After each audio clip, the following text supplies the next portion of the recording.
యాదాద్రి శ్రీ లక్ష్మీ నరసింహస్వామి ఆలయంలో సుప్రీంకోర్టు న్యాయమూర్తి జస్టిస్ పమిడి ఘంటం నరసింహస్వామిని దర్శించుకున్నారు.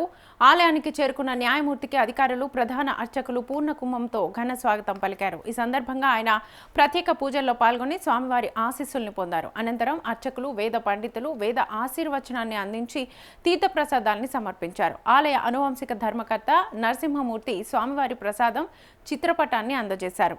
ఆలయ ప్రాంగణంలో కొంతసేపు గడిపిన న్యాయమూర్తి భక్తులకు కల్పిస్తున్న సౌకర్యాల మీద అధికారులతో మాట్లాడారు. ఆలయ అభివృద్ధి, నిర్వహణపై సంతృప్తి వ్యక్తం చేస్తూ స్వామివారిని దర్శించుకోవడం తన అదృష్టమని తెలిపారు.